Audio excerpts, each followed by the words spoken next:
Hello students, BSc third year English medium unit first paper third.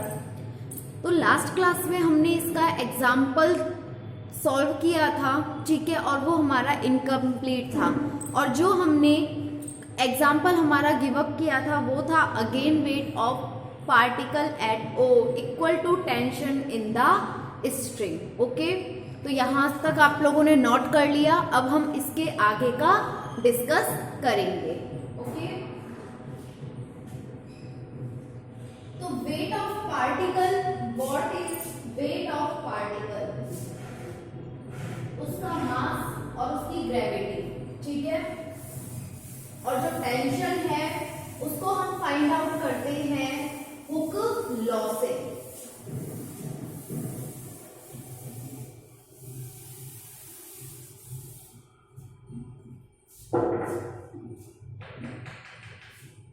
Wait हो गया हमारा mg,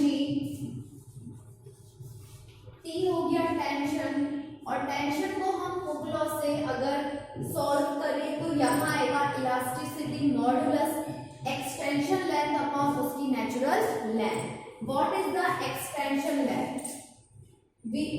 first of all हम discuss कर रहे हैं उस m मास के रीजन से, जो भी हमारा स्ट्रेच हुई है डोरी स्ट्रिंग, सॉरी, वो कितनी स्ट्रेच हुई है उस मास के रीजन कारण से, तो उसकी एक्सटेंशन लेंथ कितनी हुई है a, और उस स्ट्रिंग की नेचुरल लेंथ भी क्या है a।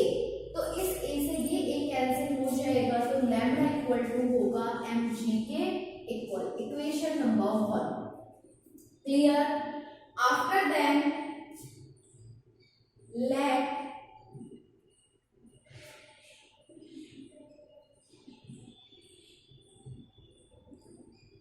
the string is drawn vertically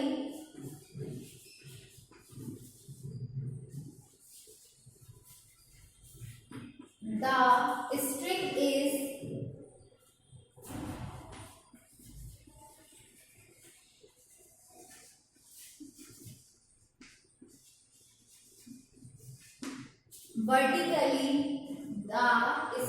is drawn vertically down, और इस स्ट्रिंग को उस पॉइंट तक स्ट्रेच तब तक किया जाता है जब तक वो अपनी नेचुरल लेंथ की 4 टाइम्स ना हो जाए, ठीक है। 4 टाइम तक हम उसको क्या करेंगे, उस स्ट्रिंग को स्ट्रेच करेंगे।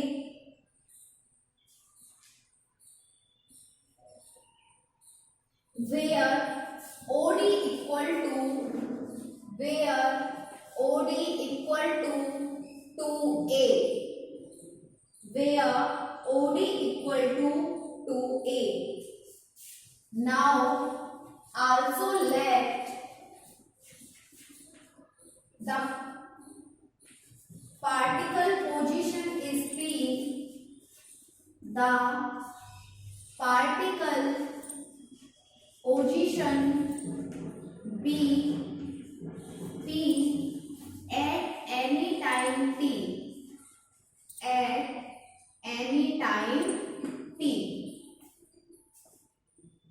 So OP equal to x, जो डिस्टेंस है O से P की, OP equal to x. Then the equation of particle,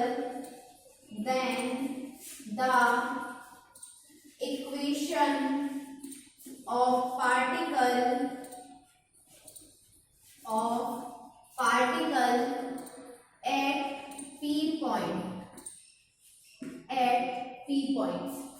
was the equation of particle m d2x by dt square, means जो फोर्स है वो equal होता है m a के।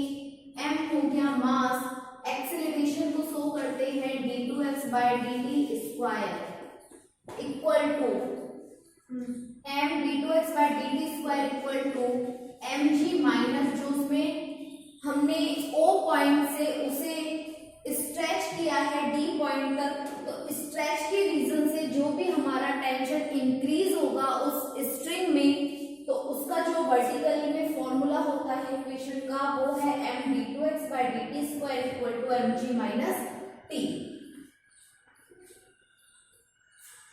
और what is T? T equal to tension in the string and we find the tension by Hooke's law. So m d2x by dt square equal to mg minus, or what's the value of T is elasticity modulus lambda, और इसकी जो extension length है हम P point पर check कर रहे हैं, तो B से जो स्ट्रिंग है वो स्ट्रेच होना स्टार्ट हुई है, तो B से जो P की डिस्टेंस है वो हो गई टोटल A प्लस x, और इसकी नेचुरल लेंथ है A, means m d2x by dt square equal to mg minus lambda A plus x upon A. Now put the value of lambda by equation from equation 1. Note down.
The equation is m d2x by dt square equal to mg minus lambda A plus x upon A, and d2x by dt square equal to mg minus, divide कर दो इसे, lambda A by A minus lambda x by A, and d2x by dt square equal to mg minus lambda x upon A, and d2x by dt square mg, और lambda की value कहाँ से put करोगे equation 1 से, तो lambda की value क्या है mg x अपॉन A, इस mg से ये mg cancel, m d2x by dt square equal to minus mg upon A x, m से m कैंसिल, तो d2x by dt square equal to minus g upon ax. It is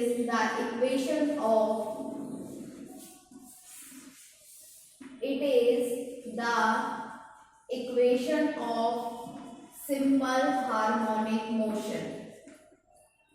यहां से हमने ये prove कर दिया जो हमारा इक्वेशन है वो किसका है, सिंपल हार्मोनिक मोशन का इक्वेशन है. ओके, नाउ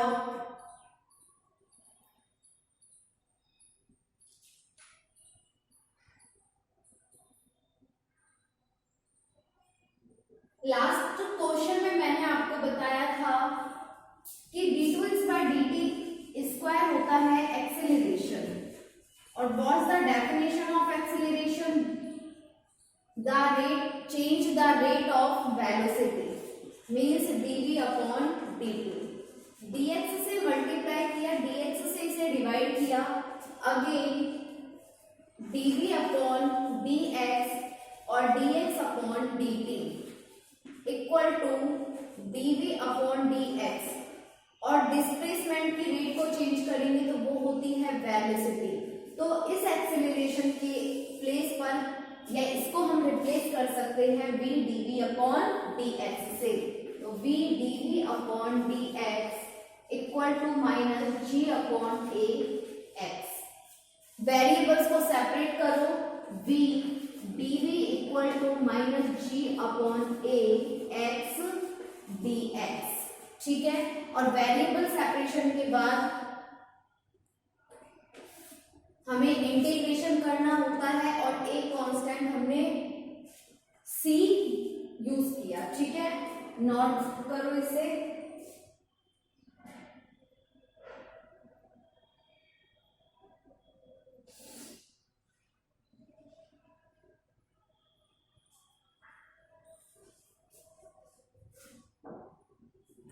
तो देखो इसका ये तीसरा एग्जांपल चल रहा है आपका, ठीक है।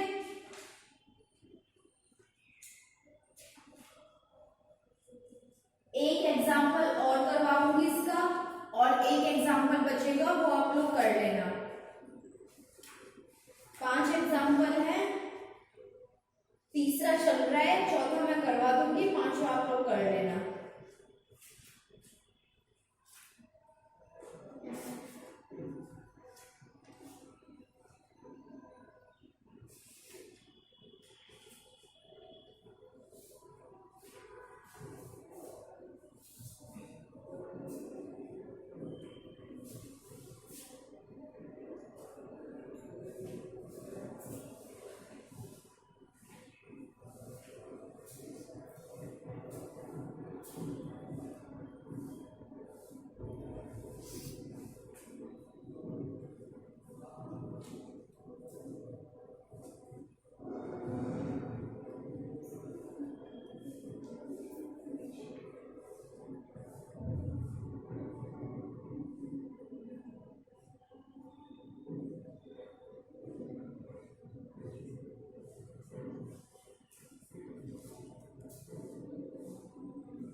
इंटीग्रेशन करेंगे इसका, तो v का dv के रेस्पेक्ट में हो जाएगा v square by 2 equal to minus g upon a x square by 2 plus c।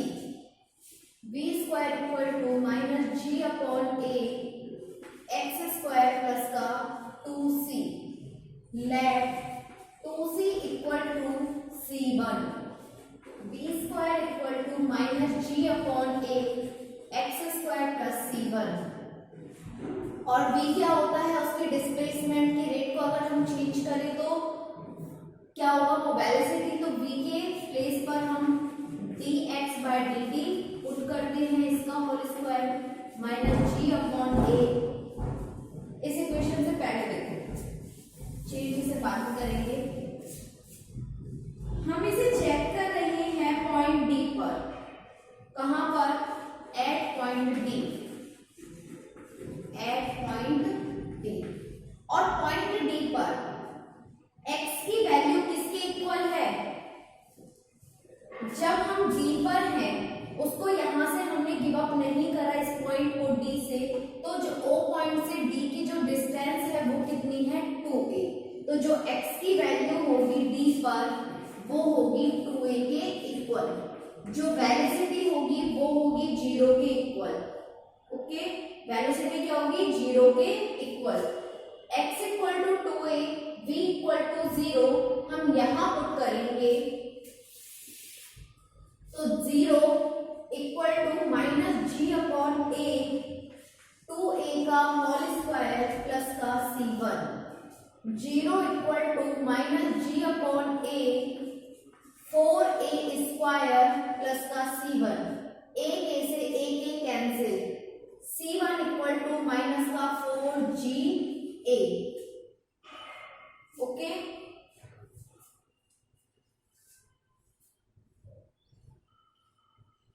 इसे G अपॉन A रहने दो, कैंसिल मत करो, ठीक है। Minus G upon A 4A square, तो C1 की value G upon A 4A square. Put the value of C1 in equation third. Put the value of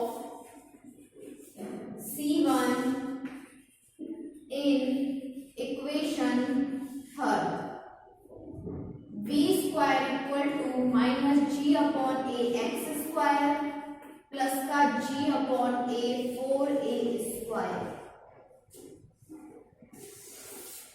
b square equal to g upon a common 4a square minus का x square।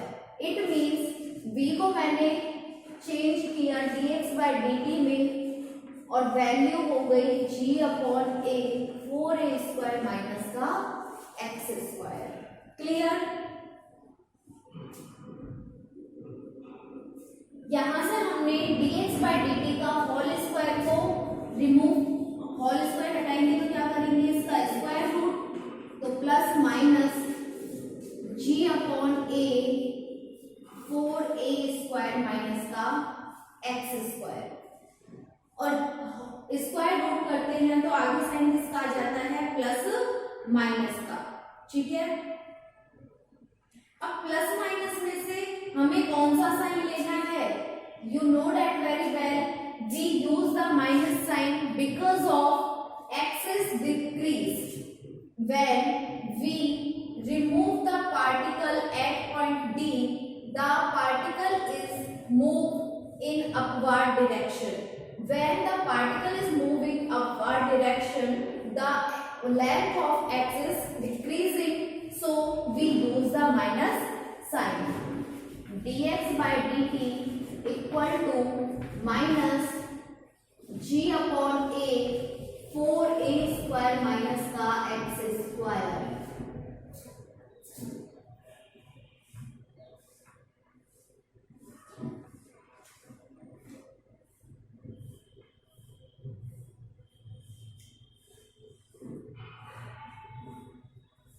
यहां note भी कर सकते हो, we use minus sign because of the length of x, the length of x is decreasing.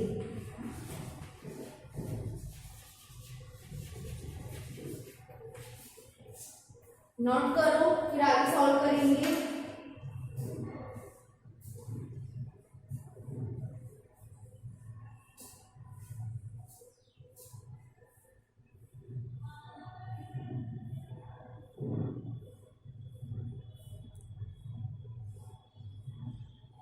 dx by D T equal to क्या आ गया हमारे पास, minus root G upon A 4a square minus x square, और plus minus में से हमने minus sign use किया है, जो मैंने आपको बता दिया क्यों।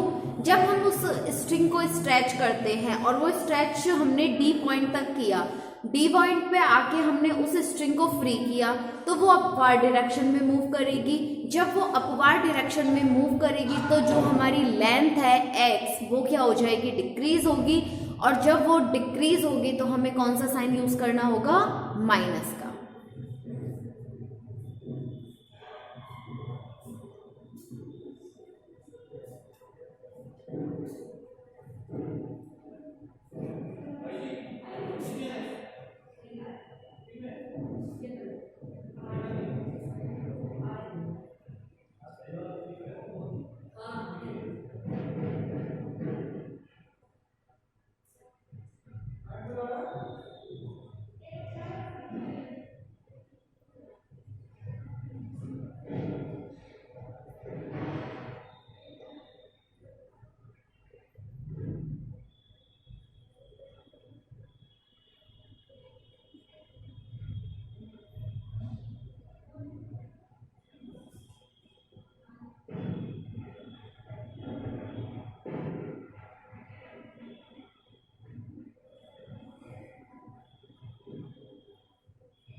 नेक्स्ट स्टेप में क्या करेंगे, वेरिएबल्स को सेपरेट कर उनका इंटीग्रेशन करेंगे और उनकी लिमिट पुट करेंगे,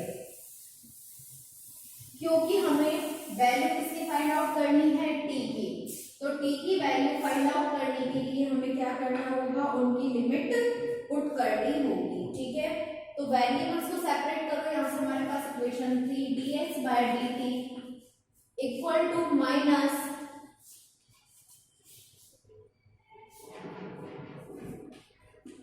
g upon a 4a square minus का x स्क्वायर dx a upon g minus 4a square minus x square equal to dt। Okay, इसको थोड़ा इस साइड लिखते हैं।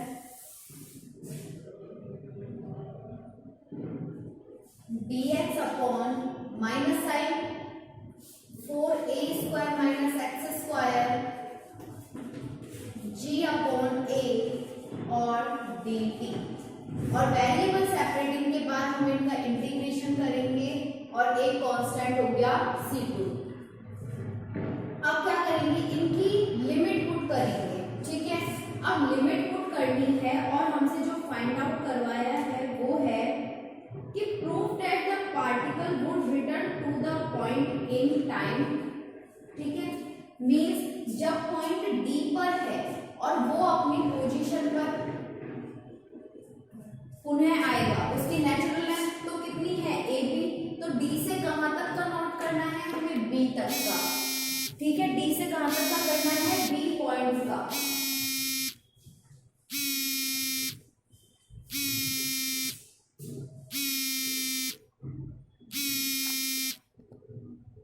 तो डी से बी पॉइंट का नोट करने के लिए ये है हमारी डिस्टेंस और यहां आएगी टाइम की लिमिट। तो टाइम मैंने कैलकुलेट, जब डी पॉइंट पर है तो हम टाइम को क्या लेते हैं, 0। और जब ये अपवर्ड डायरेक्शन में मूव कर रहा है तो हमने एनी टाइम टी लिया था। तो देखो dt तो ऑलरेडी मूव हो रहा है, तो हम क्या कर लेते हैं, उस टाइम की जो लिमिट है उसे लेट कर लेते हैं t1। क्लियर। अब d पॉइंट पर उसकी डिस्टेंस कितनी है, 2a, और ये अपवर्ड डायरेक्शन में जा रहा है। अपवर्ड डायरेक्शन में जाएगा तो जो b की लेंथ है वो किसकी हो जाएगी, नेगेटिव हो जाएगी। क्यों, क्योंकि वो o पॉइंट से ऊपर अपवर्ड डायरेक्शन में मूव कर रहा है, और जब ये अपवर्ड डायरेक्शन में ऊपर मूव करेगा पार्टिकल, तो ये जो डिस्टेंस है ये मास के कारण है। तो इस मास को भी हमें क्या करना है, ऊपर की ओर लेके जाना है अपवर्ड डायरेक्शन में। और जब जिस तरह से हमारी डिस्टेंस इस साइड मूव कर रहा है पार्टिकल और हम इसके डिस्टेंस को कैलकुलेट कर रहे हैं इस डायरेक्शन में, तो हम क्या करते हैं, साइन चेंज कर देते हैं। तो यहां भी क्या होगा, साइन चेंज हो जाएगा। क्लियर। तो नोट करो, let the particle,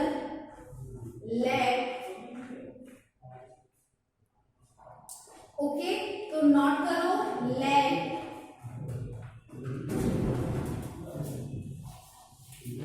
t equal to d point पर जो हमारी डायरेक्शन वो डिस्टेंस है वो हमने नोट करी है x equal to 2a,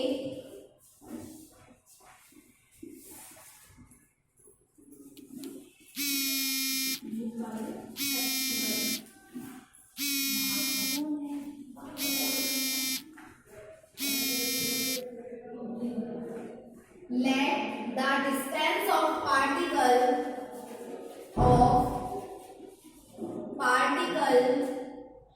let the distance of particle from D to B and the time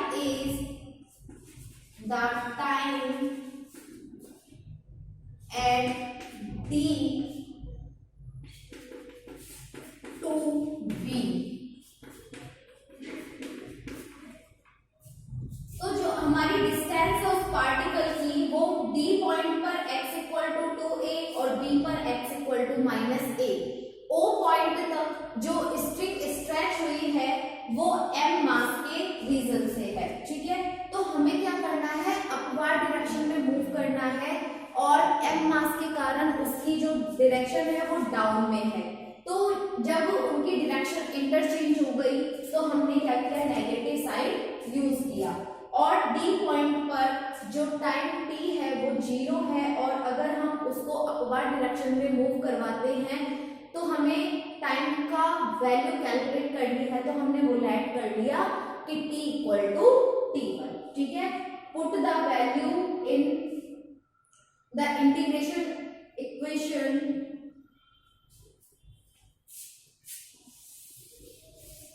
तो वैल्यू होगी -2 प्लस 2a से -a dx upon 4a square minus x square का root equal to root g upon a dt 0 t1 plus का c2। और हम जो c2 है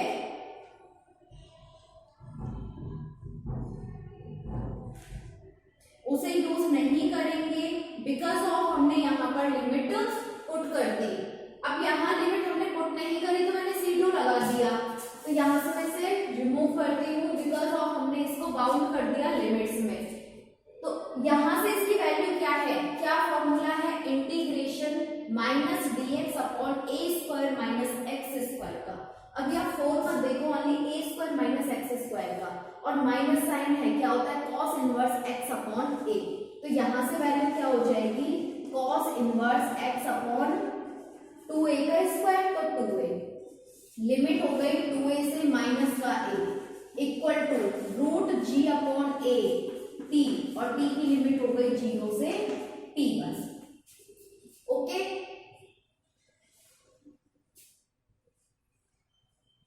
limit put करो, cos inverse -a upon 2a minus cos inverse 2a upon 2a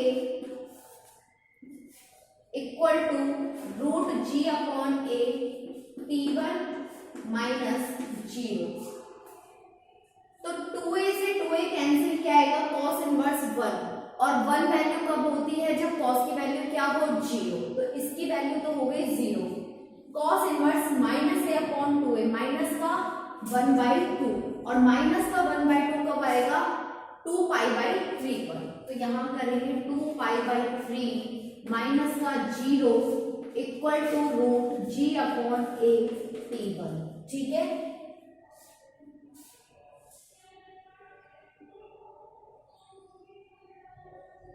और यहां से t1 की वैल्यू कैलकुलेट करनी है, तो t1 की वैल्यू होगी t1 equal to root a upon g 2π/3, root a upon g 2π/3।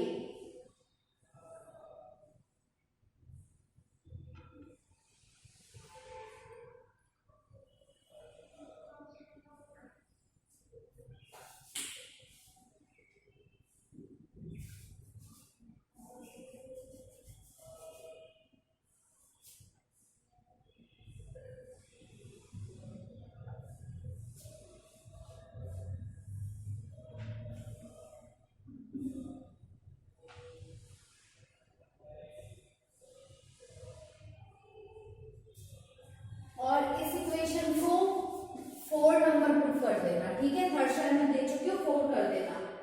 आपकी जो भी कंटिन्यू में है आपको वही पुट करना है, ठीक है, 3rd या 4th। ये नोट करो, इसके आगे हम हमारी नेक्स्ट क्लास में डिस्कस करेंगे ये जो हमने नोट किया है ये हमने T1 की वैल्यू कैलकुलेट कर ली, कहाँ से, D से B पर। अब हमें क्या करना है, B पॉइंट पर उसकी वेलोसिटी को चेंज करना है। क्यों, क्योंकि हम D से B पर तो आ गए। अब हमें क्या करना है, B पॉइंट पर उसकी वेलोसिटी में क्या चेंज है उसको नोट करना है। उसकी वेलोसिटी को नोट करके वहां से हम अगेन T की वैल्यू पुट करें, T की वैल्यू फाइंड आउट करेंगे और T की वैल्यू फाइंड आउट करके हम क्या करेंगे, इसे टोटल टाइम T को कैलकुलेट करेंगे। ओके,